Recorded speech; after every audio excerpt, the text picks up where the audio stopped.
Bismillahirrahmanirrahim. Assalamualaikum warahmatullahi wabarakatuh. Alhamdulillahi rabbil alamin. Salatan wa salaman ala rasulillah wa ala alihi wa sahbihi ajma'in. Asyhadu an la ilaha illallah wahdahu la syarikalah wa asyhadu anna Muhammadan abduhu wa rasuluhu alladzi la nabiyya ba'dah. Allahumma anfa'na bima 'allamtana wa 'allimna ma yanfa'una wa zidna ilma. Rabbana zidna ilma warzuqna fahma. Bapak Ibu ikhwatal iman rahimakumullah, alhamdulillah kita bersyukur pada Allah. Pada kesempatan kali ini insyaallah kita akan melanjutkan kajian kita membahas kitab Ar-Rahiqul Makhtum fi Bahthi Siratin Nabawiyah ala sahibiha afdhalus salatu wassalam, karya Syekh Sofiur Rahman Al-Mubarakfuri. Pembahasan kita terhadap kitab Ar-Rahiqul Makhtum ini sudah memasuki pembahasan tentang dakwah Nabi sallallahu alaihi wasallam, ya, sesudah beliau diangkat menjadi Nabi dan Rasul. Ya, pada pertemuan yang lalu kita telah bahas bagaimana Nabi Shallallahu Alaihi Wasallam mendapatkan perintah untuk berdakwah dengan turunnya surat Al-Mudaththir. Ya ayyuhal mudaththir kum fa'andzir. Wahai orang yang berselimut, bangunlah dan berilah peringatan. Maka dimulailah tahapan dakwah Nabi Shallallahu Alaihi Wasallam, al-marhalatul ula jihadu dakwah. Ikhwatal iman rahimakumullah, Nabi Shallallahu Alaihi Wasallam mengawali dakwahnya dengan dakwah sirriyah, dakwah sembunyi-sembunyi. Ya, sembunyi-sembunyi ini maksudnya bukan dakwahnya bisik-bisik gitu ya, bukan. Dakwah sirriyah ini maksudnya adalah dakwah yang dilakukan secara selektif. Ya, jadi Nabi Shallallahu Alaihi Wasallam tidak secara terbuka ya berdakwah kepada orang-orang Mekah, tapi beliau berdakwah secara selektif. Ya, beliau mengajak orang-orang tertentu untuk masuk ke dalam agama Islam. Dakwah ini dilaksanakan secara sirriyah agar tidak ada gejolak di tengah masyarakat kota Makkah. Ya. Dakwah ini juga sengaja dilakukan secara sirriyah, ya, untuk membentuk barisan dakwah yang kuat, yang nanti dapat membela Rasulullah Shallallahu Alaihi Wasallam. Jadi dipilihlah orang-orang unggulan, ya, orang-orang yang yang memiliki kualitas dibandingkan dengan orang-orang rata-rata, kebanyakan orang. Ya, jadi kalau kita perhatikan di dakwah Siriyah ini, ya, yang dipilih oleh Nabi Shallallahu Alaihi Wasallam kebanyakan itu adalah orang-orang muda. Ya, yang paling tua itu adalah Abu Bakar As-Siddiq. Abu Bakar As-Siddiq usianya saat itu selisih 2,5 tahun dengan Rasulullah Sallallahu Alaihi Wasallam. Jadi kalau Rasulullah 40 tahun, Abu Bakar Siddiq ya sekitar 37,5 tahun atau 38 tahun. Ya, selebihnya itu adalah orang-orang muda yang jauh lebih muda daripada Abu Bakar Siddiq. Mengapa yang dipilih adalah orang-orang muda? Ya karena orang-orang muda ini lebih sedikit persentuhannya dengan tradisi jahiliyah. Ya, jadi kalau orang tua itu kan sudah terlalu lama dia ikut tradisi jahiliyah, ikut penyembahan berhala, hidup dalam alam fikir jahiliyah, ya, sehingga relatif lebih sulit itu orang tua itu keluar dari alam fikir jahiliyah yang sudah mendarah daging dalam kehidupannya selama puluhan tahun. Sedangkan kalau anak-anak muda itu relatif lebih mudah untuk diajak melakukan perubahan. Nah, Nabi mulai berdakwah pertama kali tentu saja adalah kepada keluarganya atau orang terdekat beliau. Ya, sebagaimana Allah Subhanahu wa taala ingatkan kepada Nabi, wa anzir ashiratakal aqrabin, beri peringatan kepada keluargamu yang terdekat. Maka Nabi memulai dari keluarga yang terdekat. Yang pertama kali beliau ajak dakwah adalah istrinya tentu saja. Karena ini adalah orang yang paling terdekat dengan Nabi Shallallahu Alaihi Wasallam, Khadijah bintu Khuwailid radhiyallahu anha. Dia kemudian masuk Islam. Kemudian di rumah Nabi saat itu juga ada Zaid bin Harithah, yang ini merupakan mantan budaknya Nabi Shallallahu Alaihi Wasallam. Jadi Nabi ketika menikah dengan Khadijah, Khadijah menghadiahi Nabi dengan seorang budak, ya, seorang budak yang bernama Zaid. Budak ini kemudian dibebaskan oleh Nabi Shallallahu Alaihi Wasallam dan diangkat menjadi anak. Maka Zaid itu sempat berubah namanya menjadi Zaid bin Muhammad. Tapi kemudian Allah melarang Nabi dan kaum muslimin seluruhnya tentu saja untuk menisbatkan nama seseorang kepada nama selain ayahnya. Jadi nggak boleh itu Zaid bin Muhammad, nggak boleh, karena Zaid bukan anak kandungnya Rasulullah SAW. Sehingga akhirnya Zaid bin Harithah ini dikembalikan namanya menjadi Zaid bin Harithah. Dia tinggal di rumah Nabi SAW, sangat dekat dengan Nabi SAW, sangat dicintai oleh Nabi. Bahkan juga nanti ketika sudah dewasa ya, Nabi menikahkan Zaid dengan Zainab, seorang wanita bangsawan. Dan kemudian Zaid juga punya anak namanya Usamah bin Zaid. Ini juga sangat dicintai oleh Nabi SAW. Zaid juga menerima Islam. Kemudian di rumah Nabi juga ada Ali bin Abi Thalib radhiyallahu anhu. Ini keponakannya Nabi SAW yang juga sudah seperti anak kandung Nabi SAW.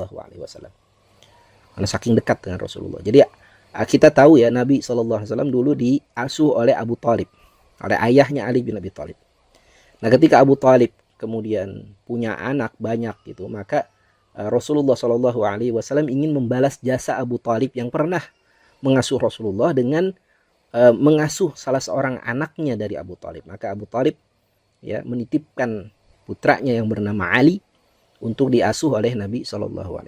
Dan ketika Nabi menjadi nabi, ya, beliau mengajak Ali untuk masuk Islam, dan Ali sempat minta pertimbangan dari ayahnya, bagaimana, apakah aku mengikuti apa yang dilakukan oleh Muhammad SAW. Ayahnya kemudian berkata, ya, ikutilah apa yang diucapkan oleh Abul Qasim. Abul Qasim adalah panggilan untuk Rasulullah SAW. Kemudian orang keempat yang masuk Islam di hari-hari pertama Nabi berdakwah itu adalah Abu Bakar As-Siddiq. Ini merupakan sahabat karib Nabi SAW. Sama-sama saudagar ini. Ya, Nabi kan menikah dan menjadi saudagar ya. Beliau, jadi pernikahan Nabi dengan Khadijah itu pernikahan antar dua saudagar ya, antara dua orang pebisnis unggul. Nah, Nabi punya sahabat yang juga sama-sama saudagar, yaitu Abu Bakar, yang kemudian memiliki gelar sebagai As-Siddiq. Nah, setelah itu Abu Bakar As-Siddiq membantu dakwah Nabi ini ya, secara sirri ya, secara selektif, dengan mendakwahi orang-orang terdekat yang dekat dengan Abu Bakar As-Siddiq. Maka masuk Islamlah kemudian Utsman bin Affan Al-Umawi. Ini juga seorang saudagar ya. Kemudian masuk Islam juga Az-Zubair bin Awam Al-Asadi. Masuk Islam pula kemudian Abdurrahman bin Auf Az-Zuhri. Kemudian masuk Islam pula Sa'ad bin Abi Waqqas Az-Zuhri. Kemudian masuk Islamlah Talhah bin Ubaidillah At-Taimi. Yang ini sahabat-sahabat ini ya, kalau nanti kita baca dalam hadis mengenai al-asyrah al-mubasysyaruna bil jannah, 10 sahabat yang dijamin masuk surga. Ini sahabat-sahabat ini termasuk dalam jajaran sahabat elit, karena mereka termasuk dalam 10 sahabat yang dijamin masuk surga. Jadi bisa kita bayangkan betapa besar pahala yang diraih oleh Abu Bakar As-Siddiq ya. Karena kalau kita mengajak kebaikan kepada seseorang, ya, man da'a ila hudan, ya, fakana lahu ajru mithlu man 'amila bihi la yunqasu min ujurihi syai'a. Barang siapa yang mengajak kepada petunjuk atau mengajak kepada kebaikan, maka dia akan mendapatkan pahala seperti orang yang mengamalkan kebaikan itu, tidak dikurangi sedikit pun. Itu kan kaidahnya begitu dalam dakwah itu dalam hadis Nabi. Kalau kita ngajak orang kepada kebaikan, kita akan dapat pahala ketika orang yang kita ajak itu melakukan kebaikan, nggak dikurangi sedikit pun. Kita ngajak orang sholat gitu, maka orang itu akan dapat pahala, dan kita yang ngajak sholat itu juga dapat pahala. Ya. Makanya pekerjaan yang paling menguntungkan itu ya dakwah itu. Kenapa? Karena kalau kita berdakwah kepada seseorang, orang itu menerima, tidak menerima, kita dapat pahala. Kalau orang itu menerima dan mengamalkan apa yang kita ajak, kita bukan hanya dapat pahala dari dakwah, tapi juga kita dapat pahala dari amal orang tersebut. Dan orang yang beramal itu tidak dikurangi pahalanya. Jadi pahalanya jadi double. Dia dapat pahala yang kita ajak, kita juga dapat pahala. Bayangkan, ini yang diajak oleh Abu Bakar As-Siddiq, sosok-sosok sahabat yang bukan hanya melaksanakan sholat, tapi juga melaksanakan zakat, melaksanakan jihad, melaksanakan dakwah. Dan amal-amalnya itu amal-amal raksasa gitu. Utsman bin Affan, coba bayangkan. Beliau pernah membebaskan seumur rumah. Beliau pernah membiayai pasukan perang Tabuk. Ya, beliau bahkan menjadi menantu Rasulullah Shallallahu Alaihi Wasallam 2 kali. Beliau menjadi khalifah. Ya, beliaulah yang kemudian mengumpulkan Al-Quran di masa kekhalifahannya. Beliau pula yang mengirimkan banyak ekspedisi-ekspedisi militer. Itu pahalanya luar biasa itu. Diraih oleh Utsman bin Affan dan diraih pula tentu saja oleh Abu Bakar As-Siddiq yang pertama kali mengajak kebaikan kepada Utsman bin Affan. Itu baru dari satu Utsman, belum lagi dari sahabat-sahabat yang lain tadi. Dari Zubair, dari Abdurrahman, dari Sa'ad, dari Talha dan macam-macam. Jadi wajarlah kalau kemudian Nabi menyebutkan kalau saja ditimbang imannya Abu Bakar As-Siddiq kemudian dibandingkan dengan iman seluruh manusia, maka niscaya jauh lebih berat imannya Abu Bakar As-Siddiq. Karena pahala dari ketaatan yang dilakukan oleh Abu Bakar As-Siddiq ini luar biasa. Ya, jadi Abu Bakar As-Siddiq menjadi rekan Nabi dalam berdakwah secara sirriyah ini. Lalu sesudah itu masuk Islam pula lah, ya, Bilal bin Rabah Al-Habashi, ya, orang Habashi, orang Ethiopia. Abu Ubaidah ibnu Al-Jarrah, Abu Salama ibnu Abdul Asad, Arqam bin Abil Arqam, Uthman bin Maz'un. Ya, kemudian Abdullah bin Maz'un, Qudamah, Ubaidah bin Al-Harith, Ibnul Muttalib, Sa'id bin Zaid Al-Adawi, Fatimah bintu Al-Khattab, Khabab bin Arad, Abdullah bin Mas'ud, ya, dan lain-lain. Sampai di fase ini, fase dakwah Siriyah ini, masuk Islamlah lebih dari 40 orang. Disebutkan jumlahnya sekitar 130 orang tuh yang masuk Islam secara selektif. Jadi kriterianya tadi yang dipilih itu kebanyakan adalah yang muda-muda, orang-orang muda. Yang dipilih adalah orang-orang yang akhlaknya itu baik. Yang dipilih adalah orang-orang yang akidahnya relatif lebih lurus. Relatif lurus, tidak tercampur, tidak terlalu lama tercampur dalam kesyirikan. Nah, itu yang dipilih. Ya, jadi apakah ekonomi itu dijadikan, strata ekonomi itu dijadikan dijadikan ukuran dalam memilih sahabat yang didakwahi di fase awal ini? Nah, ini ada yang menyatakan Nabi itu memilih orang-orang kaya. Nah, sebetulnya tidak, ya. Nabi dan Abu Bakar itu tidak memilih orang untuk didakwahi dari strata ekonomi tertentu, ya. Karena nanti kalau kita lihat memang kebanyakan yang masuk Islam itu sebagian besar itu orang-orang kaya di fase dakwah pertama ini. Tapi itu bukan karena dipilih oleh, maksudnya bukan dijadikan patokan bahwa karena dia kaya maka dialah yang dipilih untuk masuk dalam agama Islam di fase awal ini. Tidak. Tapi karena memang circle, lingkaran pergaulan Abu Bakar As-Siddiq dan lingkaran pergaulannya Nabi Shallallahu Alaihi Wasallam itu kebanyakan memang para saudagar, memang orang-orang bangsawan, ya. Tapi tidak menutup, ya, kemungkinan atau tidak menutup pintu untuk masuk Islamnya orang-orang yang lemah, ya, seperti Khabbab bin Al-Arad. Ini kan orang-orang lemah. Bilal bin Rabah ini orang lemah. Arqam bin Abil Arqam ini anak yatim piatu gitu. Ya, jadi tidak dijadikan sebagai patokan. Yang dijadikan patokan tadi adalah dia lebih sedikit persentuhannya dengan tradisi jahiliyah. Dan rata-rata yang diajak adalah anak-anak muda.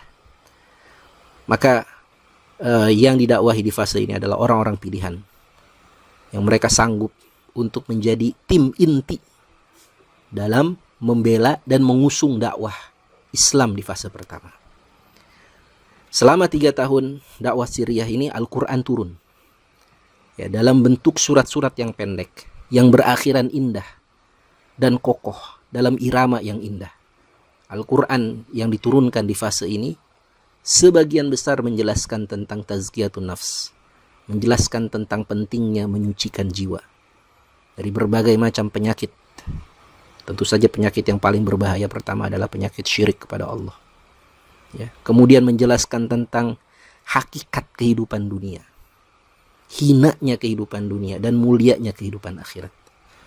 Jadi Masya Allah, ini di fase-fase awal ini surat-surat yang turun itu sangat menyentuh hati para sahabat dari sisi tazkiyatun nufus, ya. Di fase dakwah Siriyah ini pula sudah diturunkan perintah sholat, ya, sebagaimana dijelaskan oleh Muqatil bin Sulaiman, ya, faradallahu fi awalil Islam as-salatu rak'atain bil ghadati wa rak'atain bil ashi. Ya, Allah Ta'ala di awal fase Islam telah mewajibkan melaksanakan sholat. Kapan sholatnya itu? Belum 5 waktu, tapi sholatnya itu 2 rakaat bil ghadati, ya 2 rakaat di waktu pagi, wa rak'ataini bil ashi, dan 2 rakaat di malam hari.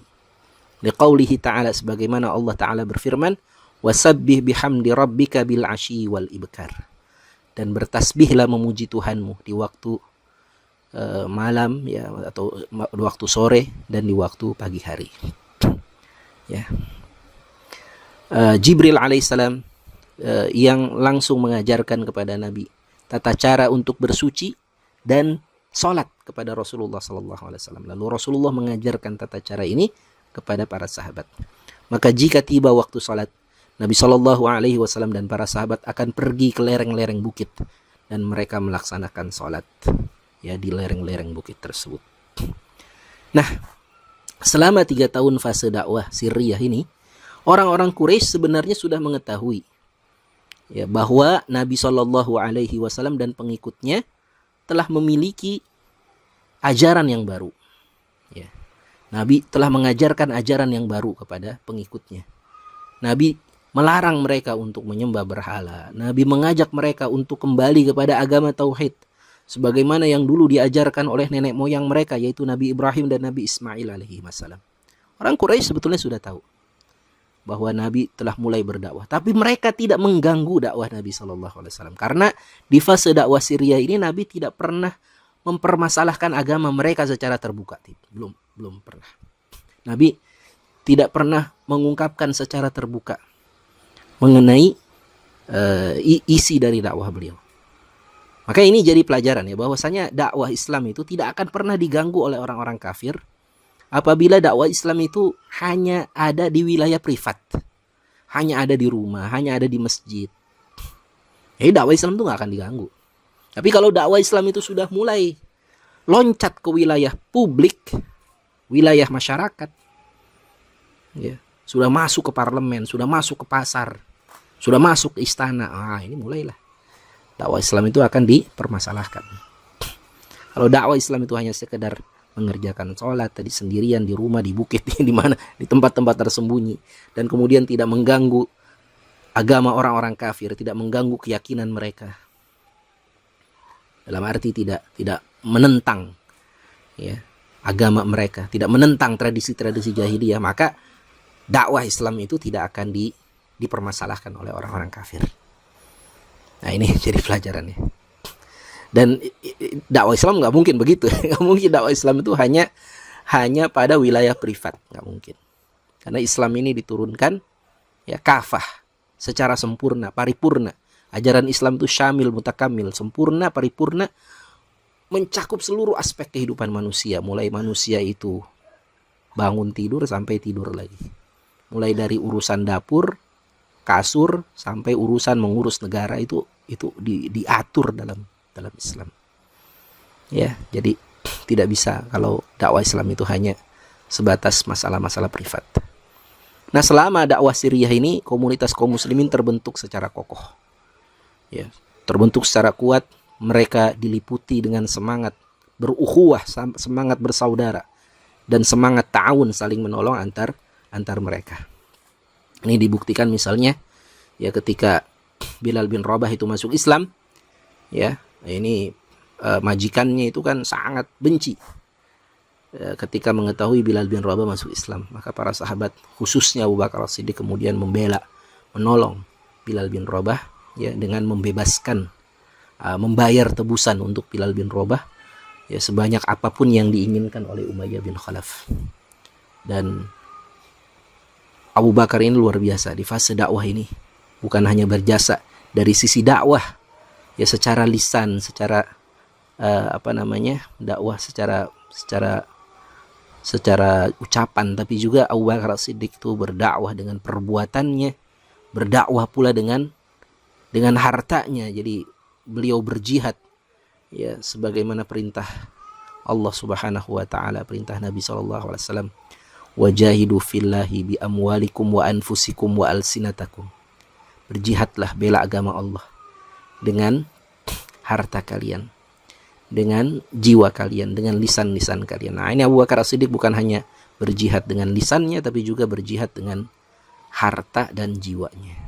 Ya, itu banyak sekali harta Abu Bakar As-Siddiq yang keluar di fase dakwah pertama ini untuk membela ya kaum muslimin yang nanti ditindas ya oleh orang-orang kafir ketika mereka ketahuan bahwa mereka telah memeluk agama Islam. Inilah ikhwatul iman rahimakumullah fase dakwah Nabi yang pertama, yaitu dakwah sirriyah, dakwah secara selektif atau dakwah secara sembunyi-sembunyi. Mudah-mudahan bermanfaat apa yang kita kaji pada kesempatan kali ini.